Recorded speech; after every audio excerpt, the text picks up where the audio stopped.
Հարգելի գործընկերներ, հատկապես Հանրապետական կուսակցության շաբաթօրյա համագումարից հետո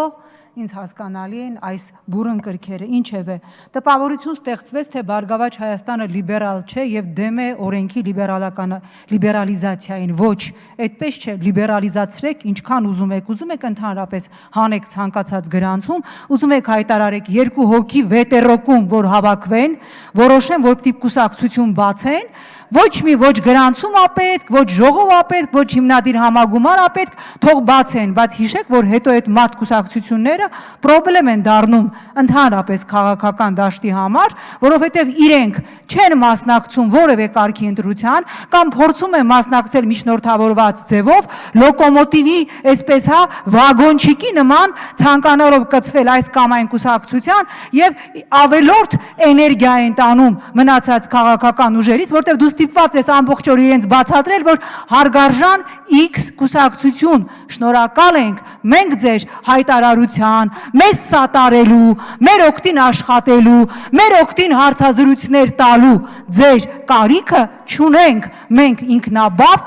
քաղաքական ուժ ենք, սա ընդհանրապես գիտություն, եւ եթե մենք գնում ենք իրապես կուսակցությունների խոշորացման, եթե մենք գնում ենք քաղաքական դաշտի զտման եւ բյուրեղացման, այո, ես պնդում եմ իմ այն կարծիքը, որ այն կուսակցությունները, ովքեր իրապես չունեն լուրջ մարդկային, գաղափարական բազա, ովքեր չեն ներկայացնում լուրջ ծրագիր, ովքեր չունեն համակիրների մեծ բանակ, ովքեր ինքնուրույն տարիներ շարունակ 10-15 տարի չեն մասնակցում ոչ համապետական, ոչ թիմ մակարդակի որևէ ընտրության, այդ կուսակցությունները քաղաքական դաշտում, բացի քաղաքական դաշտը ուղղակիորեն իր հիմնական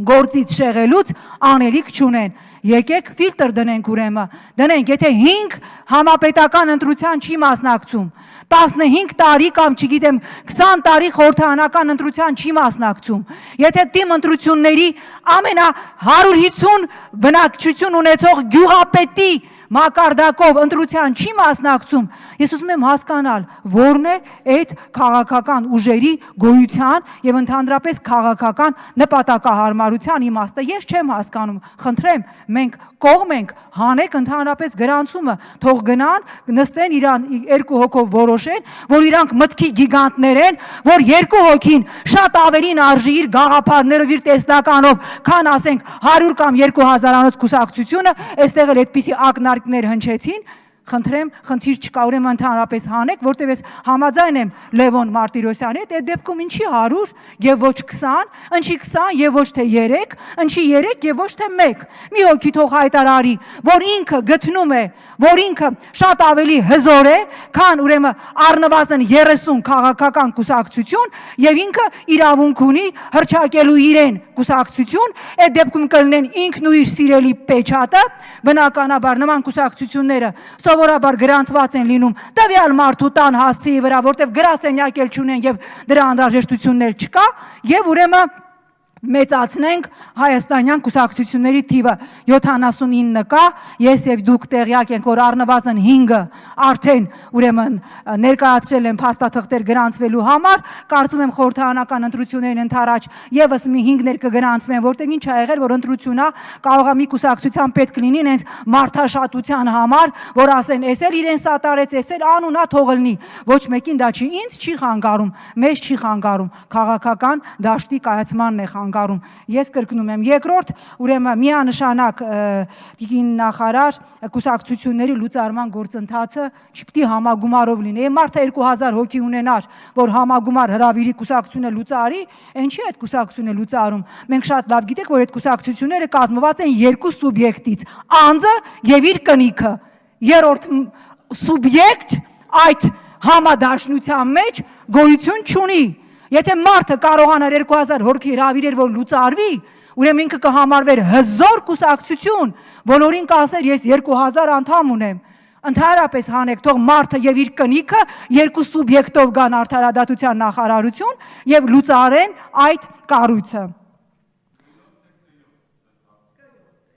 Հա, նայած իր մարդկա, որ իր կնիքը եւ կարալնի քյով եւ կյով, չգիտեմ։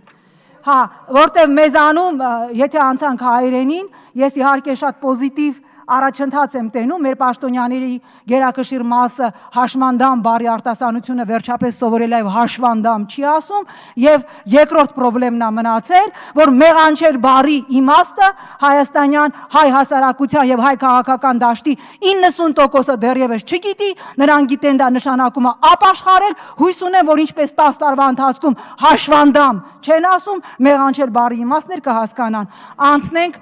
բուն ուրեմն կուսակցությունների մասին օրենքին ինչ վերաբերում է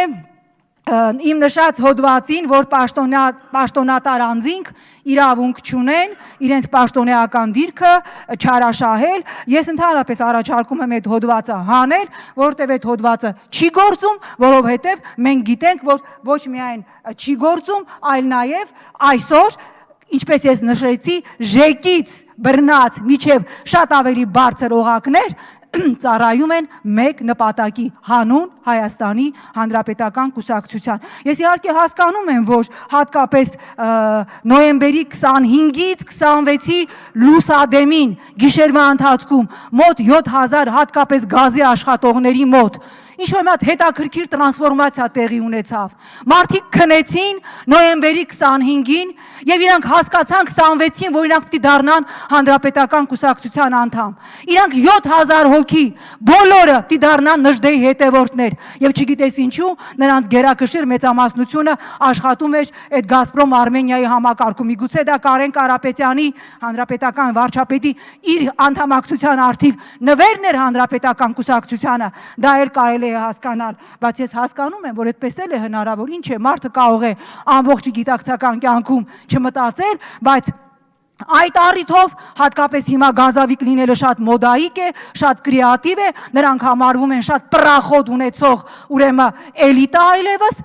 այս շրջանում եւ երևի թե մինչեւ 2018 թվականը կհամարվեն շատ ուրեմն էլիտար խավ, բայց բոլորս էլ հասկանում ենք, որ սա ճանապարհ չէ։ Սա ճանապարհ չէ, որտեղ եթե անդամատոմսերը տվել եք, նրանք էլ վերցրել են։ Դա բացարձակ երաշխիք չէ, որ ապրիլի 2-ին այդ մարդիկ գնալու են եւ քվեարկելու են նշյալ կուսակցության օգտին։ Սա ճանապարհ չէ իսկապես, ուրեմն ներկուսակցական ժողովրդավարությունը կայացնելու, բայց կրկնում եմ, դա ձեր կուսակցության ներքին խնդիրն է, ընդհանրապես ես փաստ արձանագրեցի, որ ըմբռնումով ենք մոտենում 7000 հոգու մեկ գիշերվա բռնկմանը առ Նժդեհը։ Նորմալ է, այդպես էլ է երևի թե լինում բազմաթիվ երկրներում։ Սա ուրեմն այս մասով ես նորից կրկնում եմ, որ ինչ որ ֆիլտր պետք է լինի, ես չգիտեմ, մենք կմտածենք մեր փորձագետների հետ միասին, որ ընդհանրապես երևի ավտոմատ, չգիտեմ, ինչ որ ֆիլտր դրվի, եթե կուսակցությունը 10 տարի որևէ կարգի ընտրության չի մասնակցել։ Իմաստը որն է, մեզ կրկնում եմ չի խանգարում, թող դառնա